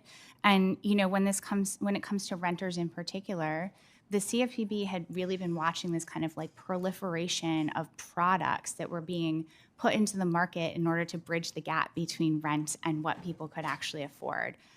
Rental credit cards, different kinds of innovative payment processing platforms, security deposit replacement products that turned out to be a loan or kind of a shady, another kind of shady product. And so not having the CFPB in place to actually crack down on those practices is really important. The other role that the CFPB plays is on the research and market side. They were the organization that was keeping an eye on what was happening with family finances, keeping an eye on household financial stability, raising the alarm when household financial stability became a larger problem that threatens the economy overall. And they're not doing that either. So there are a lot of threats here for renters and homeowners alike. Thank you. I know my time is up. Thank you, Mr. Chairman. Thank you, Senator. And on behalf of the chairman, Senator Ricketts. Well, I'd like to thank the chair and ranking member for holding the hearing here today, talking about affordability. Now, I'm going to start with a topic I typically bring up in environment and public works. But since we're talking about affordability, I'm not going to miss the opportunity here, and that's about biofuels. I know Senator Rounds knows all about this. Biofuels are a win-win-win. They save consumers money at the pump. It actually helps clean up the environment, and it's great for our farmers and ranchers. In fact, last weekend I filled up at my local Hy-Vee and saved 55 cents a gallon on E10, which is a 10% blend of ethanol, compared to the regular 87 octane gasoline. If we pass E15, that would allow for even more savings for Americans, put more money back in Americans' pockets. I was glad to see the House pass my Congressman Adrian Smith's E15 bill, so I want to work with Senator Fisher on getting that passed in the Senate side, so I'll put my little plug in for that. But one of the other things we're talking about is the Road to 21st Century Housing bill that we passed and why that was so important. One of the things that we saw was that home ownership 10 years ago, the first-time home buyer was 31 years old, and today it's 40. And addressing this, it's not a new problem. When I was governor of Nebraska, we had the same sort of issues with regard to enough housing stock. I think, Mr. Brown, that's one of the things that you referenced is we got to have more houses. You have more houses, you bring the cost down. So that's one of the things we can do. And so one of the things we did when I was governor was create the Rural Workforce Housing Fund to be able to create this fund that would work with communities and developers to create more housing stock. And that is the goal of what we're doing here with the 21st Century Housing Bill, is to try to find more ways to create more housing stock. So working with Chairman Scott and the rest of the banking colleagues here, we're working on making housing more affordable for Nebraskans. The House passed its bill. We voted on ours. I've put a number of common sense 21st Century Road to Housing Act bills into this so we can build more homes. It includes priorities to be able to help break ground quicker. One estimate, regulations, for example, count for about 25% of the cost of a single-family home for an apartment building. It's actually 40%. It's even more. This is burdensome and duplicative regulations that add to the cost of homes, but also extend out project pipelines. The longer it takes to build a house, the less available those units are going to be as well. In Nebraska, housing projects often draw both HUD and USDA money for a portion of their funding, and those processes, both those agencies have their own processes for reviewing and inspection, and they can also be very overlapping, creating confusion, bureaucracy. So one of the things that I put in the 21st Century Road to Housing Act was the Streamlined Rural Housing Act, which will require HUD and USDA to work together so they can, instead of doing duplicative processes and serial, try to put them in parallel to be able to make that more efficient. The bill also directs the agencies to work together on cutting other red tape. Eliminating those delays will help get that money out faster, which means then that money will go to building homes faster. So that's an important part of what we're trying to do here. Another issue is breaking ground on a project for NEPA reviews on land that's already gone a past review. For example, sometimes the National Environmental Policy Act, or NEPA, requires review for power or water lines in development areas that have already had them. These are known as infill sites. The Rural Housing Regulatory Relief Act that I introduced would streamline NEPA reviews for projects that pull funding from USDA and are located on infill sites. Again, eliminating this duplicative and unnecessary regulations is a common sense will help speed up housing construction. So, Mr. Brown, I've talked about a couple of these. What kind of impacts do these kinds of reforms have on project costs, timelines, and completion? So you just hit the top three: zoning, regulatory, and environmental. Those are the things that really delay projects, that add to the cost. Your estimates are spot on, adding about 25 to 26% of regulatory costs before you even break ground, which is really a huge barrier for a developer or a builder in the marketplace. 40% for multifamily before they even break ground. So this bill does a tremendous job at cutting some of that red tape. And I think it's going to be a great step in terms of producing more housing inventory, multifamily and single-family dwellings in this country. So by cutting some of this red tape, then we'll be able to reduce the timelines. Is that accurate? Yes, reduce the timelines, streamline the process, which means it's going to be less expensive to build. Great. Well, these are the kind of common sense reforms that we want to put in the package to be able to help make sure this got done, which is exactly the point. So thank you very much, Mr. Brown, and to all of our witnesses. Thank you. Thank you, Chair. Thank you, sir. Senator Reverend Dr. Brother Warnock. Well, thank you so much. Your introduction was prescient. You'll see why, Brother Chair. According to a recent Fox News poll, more than half of all voters feel that President Trump's economy only helps rich people, with an additional 15% saying his economy helps, quote, no one. And that same Fox News poll found that 3 out of 5 voters feel pessimistic about the economy. Doesn't matter much what those of us on this panel feel, what do the American people feel? Consumer sentiment is near record lows. Ordinary Americans know Donald Trump's economy isn't working for them. Dr. Morgan, you're an expert on the economy.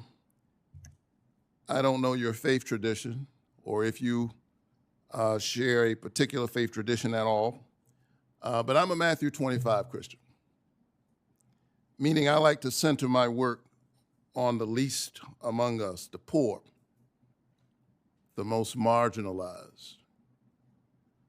Isaiah, whom I've been reading a lot lately, says, who are you to crush my people, to grind the face of the poor? So I want to dig into that verse from Matthew 25 to assess the Trump economy.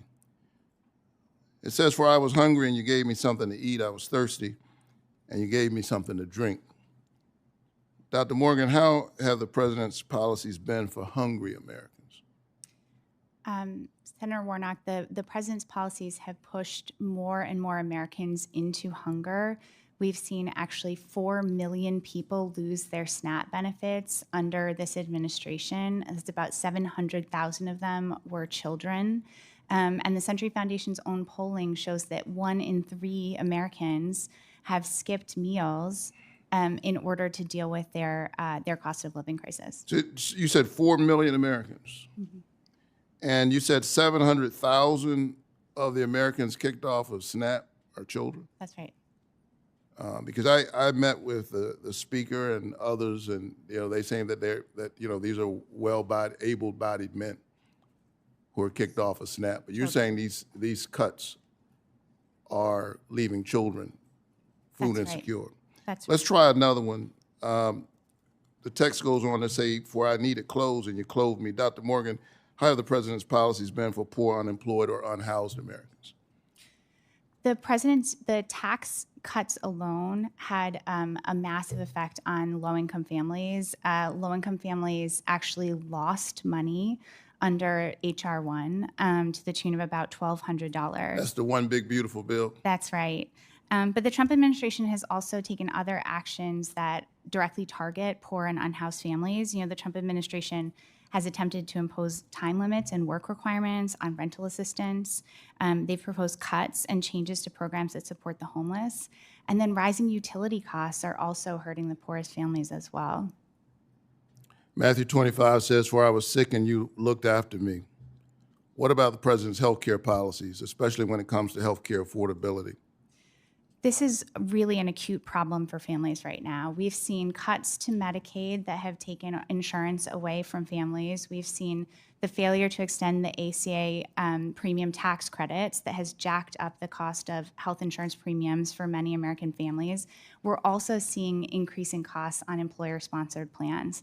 So people are really faced with the choice right now of being uninsured or choosing, kind of like a skimpier health insurance plan in order to get coverage. And at the same time, The Trump administration and Washington Republicans cut $1 trillion out of Medicaid. They call it waste, fraud, and abuse. Is it fair to say they cut more than waste, fraud, and abuse? that is correct. They cut care for American families. For I was a stranger, the text says, and you invited me in. How has the Trump economy been for law-abiding immigrants and dreamers living in the shadows?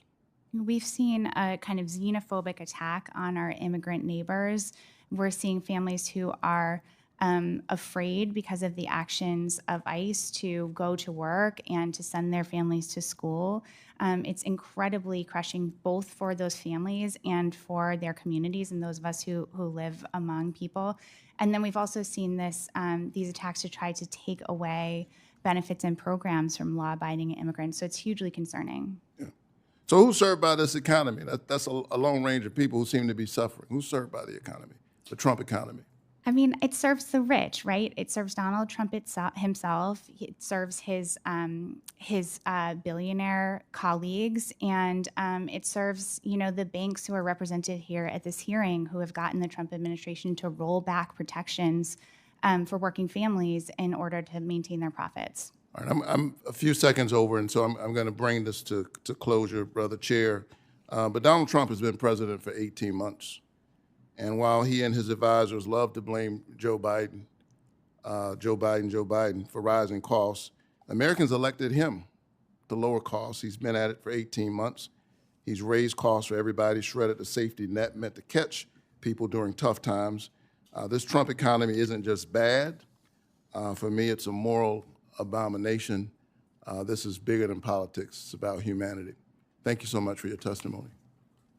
Senator Banks. Thank you, Mr. Chairman. Mr. Brown, as you know, the Road to Housing Act passed the Senate yesterday. We expect it to pass the House today and hopefully be signed by the President very soon.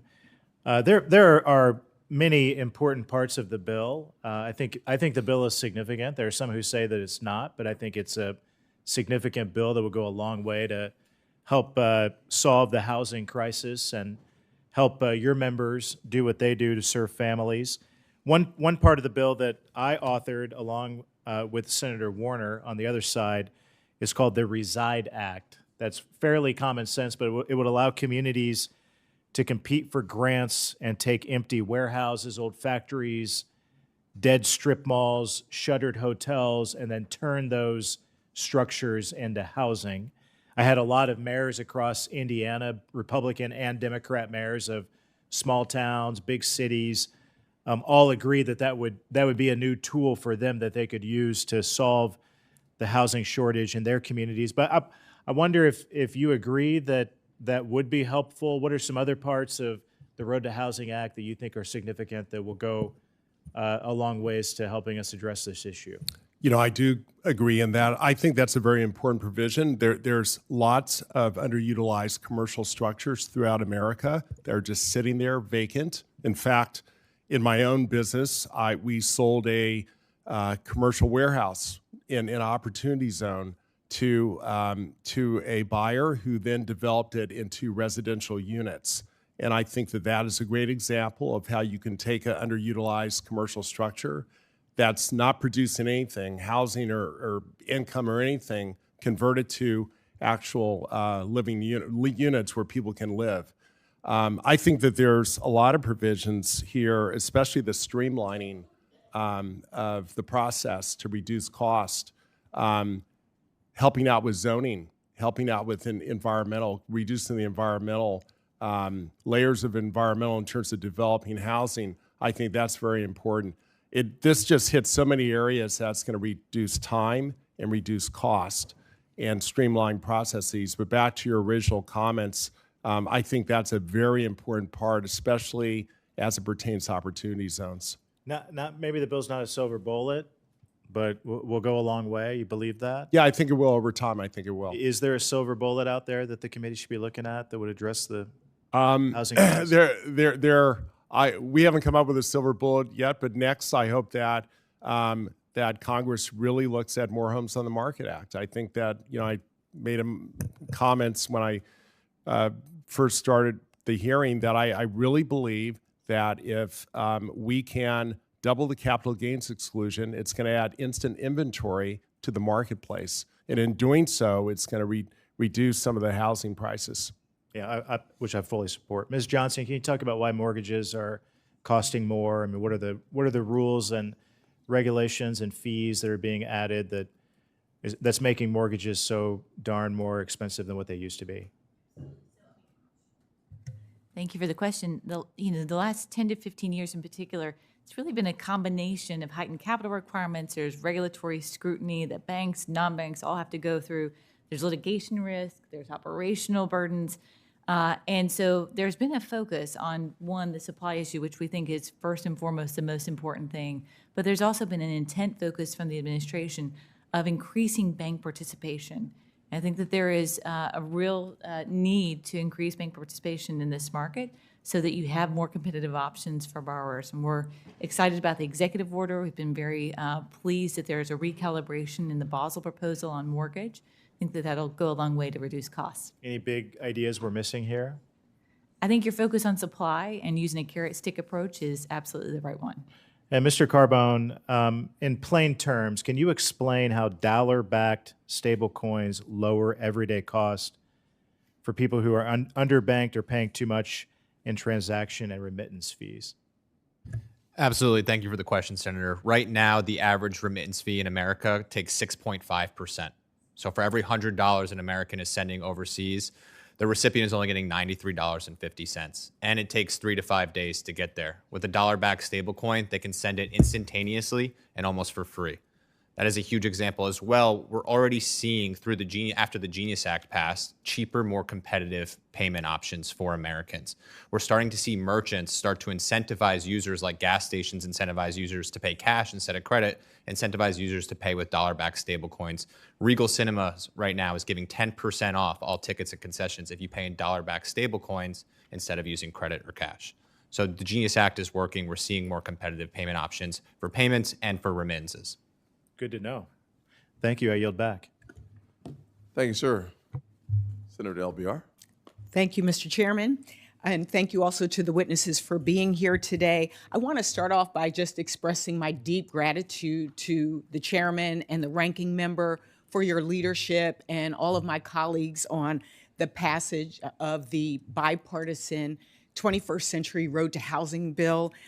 This landmark legislation is something that I think America's been waiting for over 3 decades. And so I am just grateful to the members here who worked on it. I think we took a great step forward in addressing our housing supply crisis. Many of the bills that I secured in the package will empower local communities to tackle housing affordability by encouraging zoning reform, reducing red tape, and unlocking innovation. Looking very forward to seeing that become law, and also looking forward to Road Point 2.0. Just putting it out there, manifesting that. And finally, I want to extend appreciation as well to the House members for passing, because we're going to speak that they're passing it, and we will see it signed into law. And today, as we talk about the housing affordability crisis, we also think about the broader crisis of affordability.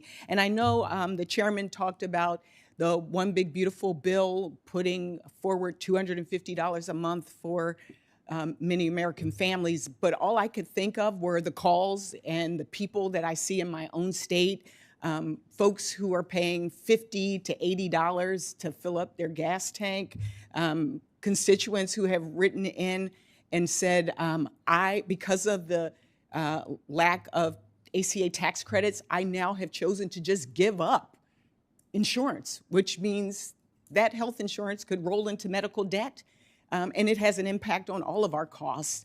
I think about folks who are food insecure right now, and the cost of food, whether it's at the supermarket or if you can even go to a restaurant. And I don't think that that covers what people are feeling.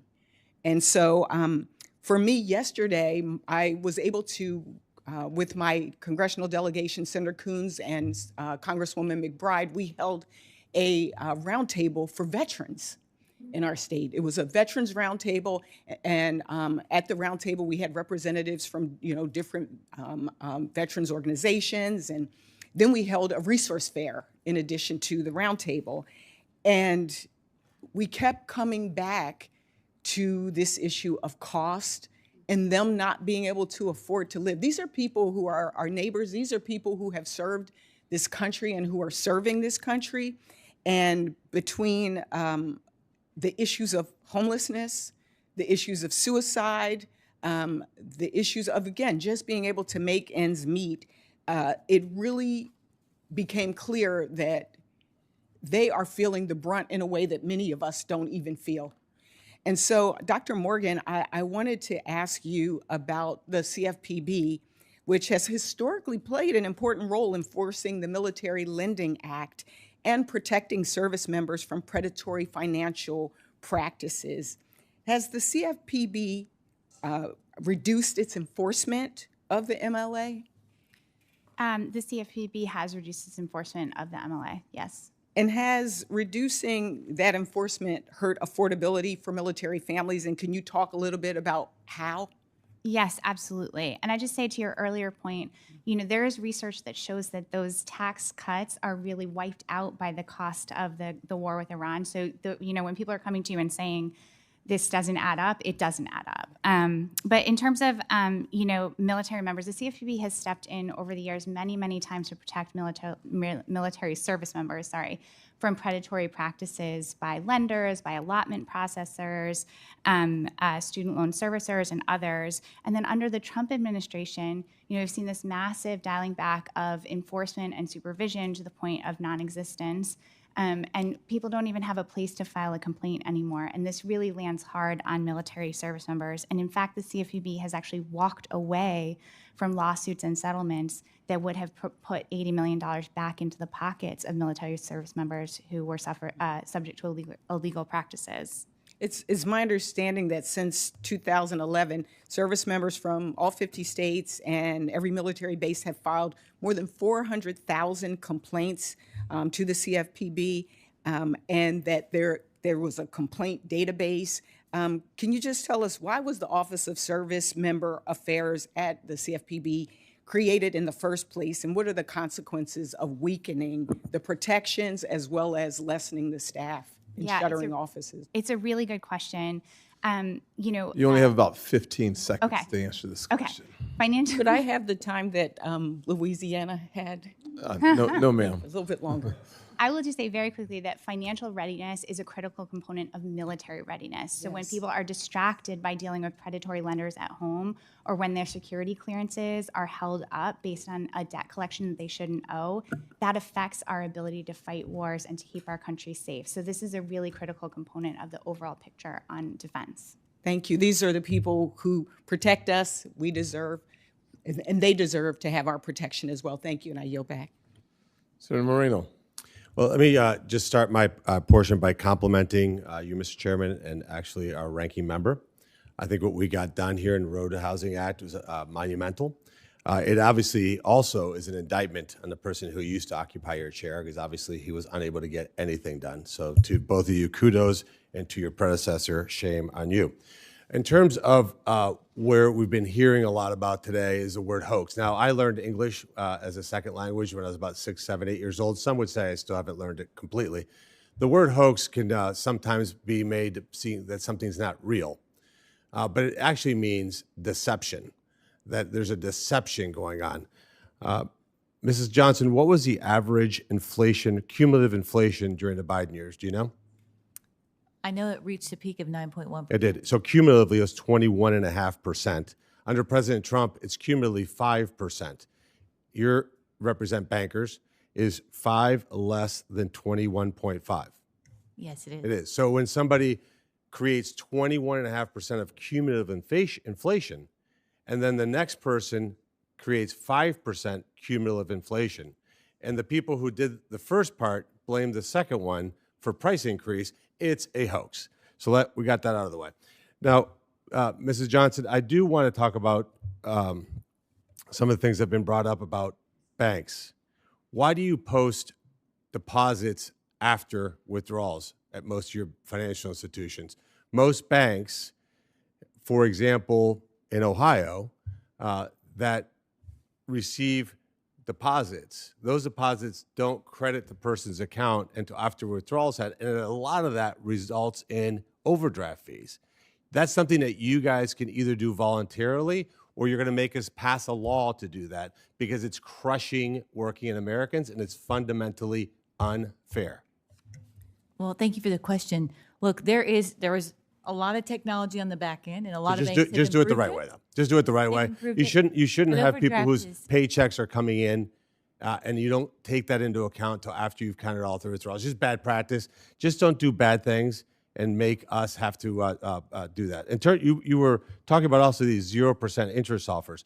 Nothing has crushed working Americans more than 0% interest offers, where now you have compounding interest that's due as a result of these offers, and these people get absolutely destroyed and crushed. Don't do things like that. And certainly don't take a victory lap for offering those types of things. All you do is you give an opening to the people who think that that kind of bad behavior is unnecessary. Could I give just a quick response here? Sure. So a couple of things. One, APRs are comprised of a number of different things: cost of funds, credit risk, fraud, operational costs. I get all that. The increase in APRs has been driven primarily. I'm talking about compounding interest, the fact that you send people magic checks that make them think that it's 0% interest. They miss the payment by 1 day, and you pay retroactively for every single month. Yeah, just don't do. I'm just telling you. Look, if you want to have, if you want to have good cooperation from people who care about working Americans, which is Republicans and Democrats, don't do things like that. That's just my advice. You can take it or not take it. In terms of you, Mr. Brown, what is the position of the National Association of Realtors when it comes to the institutional investor ban? Institutional investor ban? Yes. Prohibiting large, giant Wall Street firms from buying homes in the MLS, competing with ordinary Americans. Is that a good thing or a bad thing?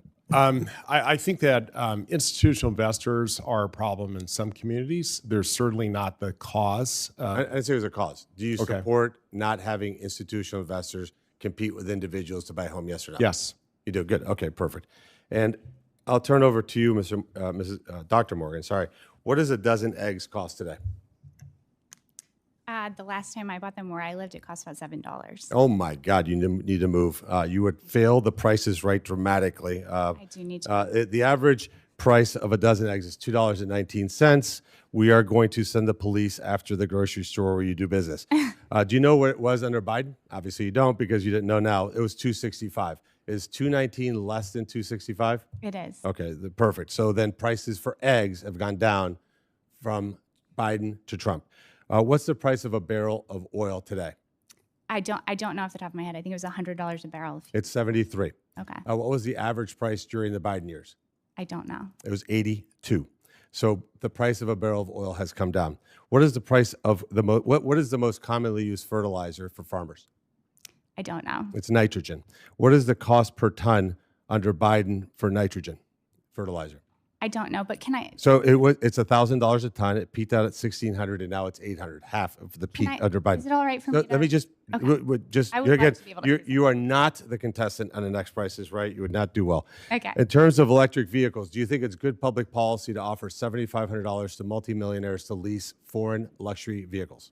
I don't believe that's happening. No, it's not happening. You're exactly right. That one you got correct. It's not happening because Republicans got rid of that in working families tax cuts. It was absolutely happening under the Biden years. In fact, 250,000 people got $7,500 to lease luxury electric vehicles. Was that a good decision or a bad decision? Senator Moreno, I think these questions are very important, but I just have to say, Donald Trump is the president right now, and prices are extraordinarily high. People are having Not to skip eggs, meals, not oil, having to- not fertilizer, and now we have. I just think and now we telling have people that prices are not high prescription is drugs. not going to work. Prescription drug prices on TrumpRx.com are down 85 to 95% for 836 of the most commonly used drugs. We've tried. So my point is that when people create a forest fire and then blame the other person for said forest fire, I would call that a hoax. Thank you, Mr. Chairman. Senator, you now have 6 minutes. Thank you so much, Mr. Chair. To you and Feliz cumpleaños to our ranking member who just had a birthday yesterday. This was the saddest exchange that I've seen. And with all due respect, I think it really does underscore the problem that we have in our country right now. Too often in these bodies, I think the people who sit here don't shop like the people that we represent. They clearly are so out of touch. With all due respect, my colleague just said that the price of eggs is $2 and something. I don't know what in the world grocery store. I don't know that people even grocery shop apparently for themselves, because I'm in the grocery store every week and I'm paying $7 for a dozen eggs, and that is the issue that we face right now. So I appreciate the opportunity to talk about affordability. Because the reality is that in this administration, we are now in an economic disaster in our country. And this is not hyperbole. The people in America are tired of being told not to believe their lying eyes. Those who shop like, who buy gas, who pay for utilities, we are living a whole different existence, apparently, than the people who are supposed to represent us. These are the facts. 4.2%. This was May's inflation rate. And the prices have risen steadily under President Trump's administration. They are the highest, as a matter of fact, that they have been in 3 years, almost $4. This is the average national price for a gallon of gas. Gas is the most expensive that it has been literally in 3 years. $2,500. This is the estimated cost every American family is paying because of President Trump's tariffs in 2026. 1/3. This is the wealth controlled by just the top 1% of American households. So the American people do remember a year ago when this president did promise to end inflation on day one. Imagine how ridiculous that was. He promised energy and electricity prices would be slashed. This is not hyperbole. Go pull back the tape and we can see what he said. He insisted that housing prices would decrease. He said that he would make America affordable again. And he said the cost of groceries would go down on day one. But instead, it's harder to afford a down payment, purchase health insurance, take your family on vacation, put food on the table, or buy back to school supplies. This is the reality for the average American. Americans should know that this isn't coincidental. They understand it is because of the chaos, cruelty, and corruption that they have seen with their own eyes. The Trump tariffs continue to make groceries and other goods more expensive for business and for families. And last summer, despite rising prices, Republicans rubber-stamped Trump's cruel and callous bill that ripped health care and food assistance away from millions of Americans. And this failed war of choice in Iran has sown more economic chaos. It has raised gas and fertilizer prices. And if you look beyond the chaos and the cruelty, you also can see in plain sight the blatant corruption. The Trump family has made over $1.4 billion from crypto schemes, often leaving regular American investors with losses. A Trump family business is on the fast track now to become a bank, saddling everyday Americans and community banks with more risks. And fraudsters and scammers continue receiving presidential pardons because they are friends of this president. The loot, I have to tell you, the smash and grab that's happened with this administration means the loot is literally hanging out of their pockets. And they're betting that Americans won't pay attention. But while this administration continues to fail, we're working to make bipartisan progress. I'm so proud to be on this banking committee. I want to thank our chair and ranking member for the tremendous work that they have done on the Road to Housing Act, which the Senate passed last night. What a miracle it was to see it passed by such a large margin. And the Road to Housing Act is proof that Congress really can rise to the occasion and do what's right.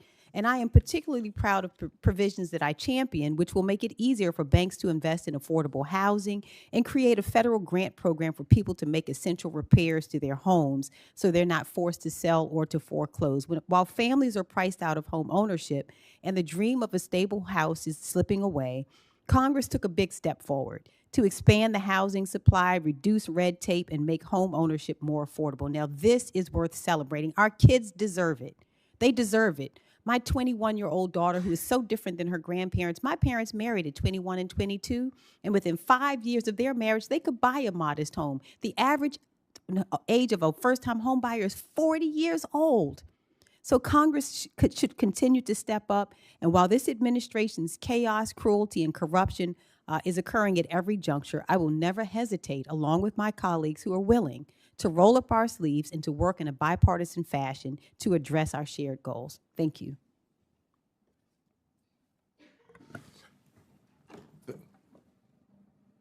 Senator, you're done? Yes, you gave me an extra minute. I didn't even need it, but thank you so much. Sounds good. Well, let me just say, for senators who wish to submit questions for the hearing record, those questions are due 1 week from today, Tuesday, June 30th. Witnesses have 45 days from that day with answers. I will say that this has been, frankly, I think a constructive hearing, not always positive, but always constructive. However, as it relates to the ranking member and I looked up the price of eggs so that we would be on the same page. Literally, the price of eggs go from about $1.79 at Wegmans in my neck of the woods, which I didn't have to look up because in South Carolina you can get eggs for about $3 a dozen.